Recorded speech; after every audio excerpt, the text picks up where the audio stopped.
Spalio 17-ąją Prienų Justino Marcinkevičiaus viešojoje bibliotekoje vyko netradicinė istorinė pamoka pavadinta Lietuvių tautos išlikimo drama. Joje svečiavosi Lietuvai pagražinti draugija. Draugija buvo įkurta praėjusio amžiaus 3-ame dešimtmetyje su vadovu Lietuvos šviesuoliu Juozu Tumu Vaižgantu, o 1995 metais vėl atkurta. 2013-aisiais valdybos pirmininku buvo išrinktas Juozas Dingelis, dabar dirbantis jau 7-ąją kadenciją. Lietuvai pagražinti draugija – tai didžiausia Lietuvos visuomeninė organizacija, turinti net 63 skyrius visoje Lietuvoje ir daugiau kaip 4000 narių. Draugija kviečia visos Lietuvos žmonės aktyviai veiklai gražinti mūsų kraštą ir ugdyti jaunąją kartą. Penktadienį Prienuose buvo renkamas draugijos Prienų skyriaus pirmininkas. Juo tapo Gintautas Bartulis. Renginio metu kalbėjo profesorius Romualdas Grigas. Pakalbinome draugijos valdybos pirmininką Juozą Dingelį, kuris papasakojo apie draugijos veiklą ir reikšmę. Šiandien Lietuvai pagražinti draugija lankėsi Prienų viešojoje bibliotekoje. Sakykit, kada įsikūrė jūsų draugija? Lietuvai pagražinti draugija įkurta 1921 metais balandžio mėnesį. Ją atkūrėm 1995, birželio 23, dabartinės prezidentūros rūmuose įvyko konferencija. Pirmiausia, tai steigiamoji grupė susirinko pas tada šviesiaus atminties monsinjorą Kazimierą Vasiliauską, kada jis buvo arkikatedros Vilniuje klebonas. Pas jį toje arkikatedrai susirinkom ir kai pasakėm, kad tokia buvo nuostabi Vaižganto vadovaujama draugija, tai jis sako, taigi mano krikšto tėvelis Vaižgantas. Tai davai atkurkim, nes mes su juo jau planavom visokius klubus kaimuose steigti ir taip toliau, kaip Smetonos laikais buvo. Ir paskiau apsisprendėm, tokia yra ypatinga moteris Birutė Federavičienė, muziejininkė Čiurlionio muziejų Kaune. Dabar jau 100 metų bus jai. Ten legenda moteris, apie ją dabar paruošim knygą didelę, išeis jos 100-mečio proga. Tai jinai išsaugojo tos dokumentus draugijos, nes buvo sunaikinta, sudeginta archyvai. 49-ais KGBistai degino Kaune tos archyvus ir jinai išlaužo, kai jie nuėjo papietauti, nugrėbė tą bylą, išsaugojo ir atvažiavo pas mus į Vilnių 94-ais. Mes apsidžiaugėm ir atkūrėm tą draugiją kartu. Tai mūsų ta Birutė Federavičienė, tai mūsų jau dabar kaip garbės narė didžiausia ir žmogus legenda, kuris inicijavo tą draugijos atkūrimą. Ir jau 20 metų aš vadovauju. Draugija visa Lietuva, visi jungiasi į skyrius, į narius, turim vis 4,5 tūkstančio narių, 65 skyriai po Lietuvą. Per 20 metų išaugom į didžiausią organizaciją Lietuvoje. Ir labai džiugu, kad ir toliau plečiasi. Prienuose jau senai skyrius įsikūręs, bet trupučiuką po vadovo Algirdo Sakalausko mirties šiek tiek aprimę buvo reikalai, bet čia darėm renginių, ypač Birštono skyrius dabar aktyviai dirba čia. O kadangi čia Justino Marcinkevičiaus biblioteka, mūsų draugijos garbės pirmininkas, jisai buvo po monsinjoro mirties, iki pat savo mirties mūsų draugijos garbės pirmininkas, mums čia šventa vieta Prienai. Mes labai džiaugiamės, kad jūs čia, kaip sako, šiandien to šventį padalyvavom ir Žiburio gimnazijoje. Čia ir Ąžuolo pagrindinė mokykla, mokiniai pilna salė dalyvavo, išklausė mūsų minčių ir istorinių tokių dalykų, istorinės pamokos, kurių net nežinojom. Ir mes anksčiau dabar tik atkapsim tos archyvus. Tai ir galvoju, kad šiandien sustiprinsim tą skyrių, papildysim dar valdybą tą ir tikiuosi išrinksim ir naują pirmininką. Ir Prienai rodys pavyzdį visai Lietuvai. Jūs čia gražiai tvarkotės, labai džiaugiamės, labai mums čia patinka jūsų ta aplinka ir ta biblioteka ir tos mokyklos, kaip pažiūrėjom, labai gražiai tvarkotės tikrai. Tai mes visi Lietuvos žmonės turim jungtis į tokią draugiją ir stengtis Lietuvą dar pagražinti. Tai gražiai mane augino, laukas pieva kelias upė, tai gražiai už rankos vedė, vasaros diena ilga.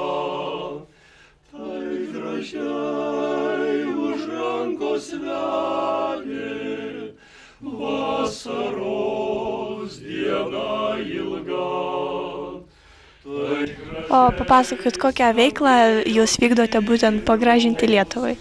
Reiškia, mes tęsim tą autentišką draugijos įstatus, kurį ir buvo prieš karą. Tai dorovė, kultūra, etinės savimonės ugdymas, patriotizmo ugdymas, jaunosios kartos, ypač ugdymas, ekologinis švietimas. Ir toliau antras sritis kraštovaizdis, aplinkotvarka, aplinkosauga, paveldo apsauga. Labai didelė kompleksiška bus ta organizacija, didinės veiklos sritis. Mes organizuojam tos sodybų, gyvenviečių ir netgi ūkininkų ūkių kartu su aplinkos ir žemės ūkio ministerijom tos konkursus. Kasmet važiuojam su Justinu Marcinkevičiu, būdavo parašais, visi gavo padėkas, tai gražiausiai besitvarkančios sodybų šeimininkai ir taip toliau.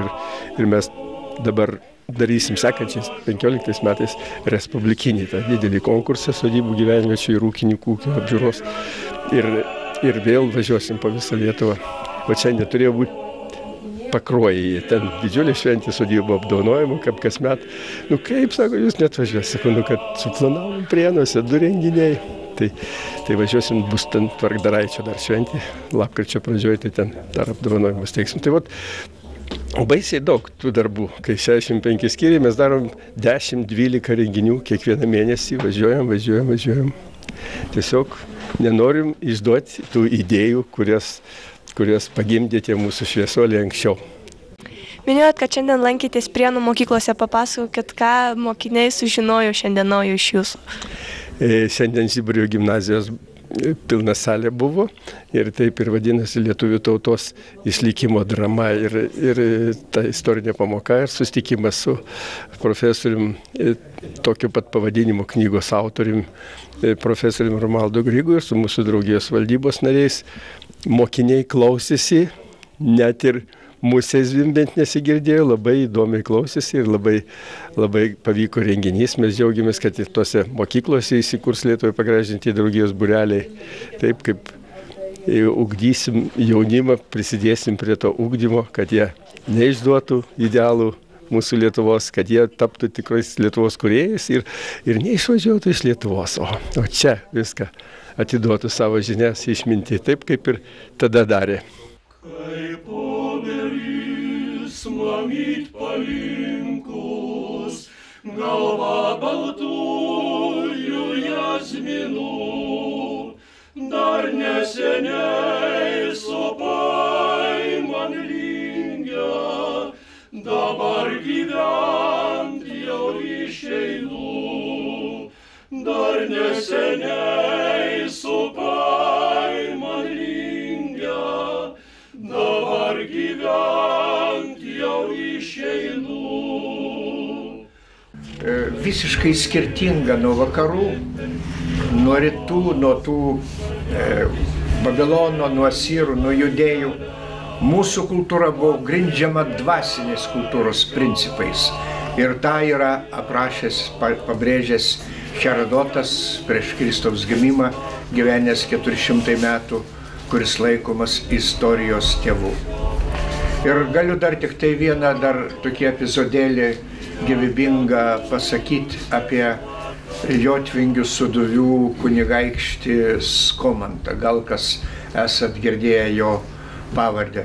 Jau kai jau buvo sutriuškinta, ordinas buvo laimėjęs, Skomantas dar vieną mūšį buvo laimėjęs ir buvo paėmęs keletą riterių ir vienas kilmingesnis riteris pasiskundė Skomantui, kodėl jo vienas iš bendražygių taip iš jo tyčijas, iš jo riterio, kadangi riteris, žinot, visada buvo tokie jau kilmingesni, ambicingesni. Tai gerai, sako, aš tau duodu kalaviją ir tas mano bendražygis tegul eina ir suveskit sąskaitas. Žinoma, riteris tą Skomanto bendražygį nužudė. Tai Duisburgietis, kuris nepalankus lietuviams, kuris rašė Prūsų nukariavimo kroniką. Jis vis dėlto įvertino, kad ir prūsai, ir sūduviai, ir lietuviai pasižymėjo ypatingų kilnumu. Ypatingų. Ir kai prūsai buvo sunaikinti, nugalėti, pasakė, kad štai napus Nemuno dabar turėsim reikalą su kietakakčiais, nenugalimais lietuviais. Tai iš kur tas nenugalimumas? Tai dvasia buvo neįtikėtina. O sakykit, koks būtent šiandienos vizito tikslas Justino Marcinkevičiaus viešojoje bibliotekoje? Mūsų tikslas susitikti su visuomenė, su draugijos, reiškia, jau seniai čia įkurtos skyriaus aktyvų ir sustiprinta ir skyrių. Susirašė jau nemažai naujų narių į valdybą. Šiandien tikiuosi bus išrinktas ir pirmininkas, apie ką mes jau po valandos painformuosim. Naujas pirmininkas bus ir tikiuosi bus daug renginių gražių, jūs vyksta gražių renginių, bet mes tikimės ir į mokyklas, ir kitus renginius atvažiuosim su delegacijomis, ir aktoriais, ir rašytojais, ir iš Vilniaus, ir ypač jaunimą norėtume uždegti ir biškį taip jau pasišvęsti jaunimo ugdymui.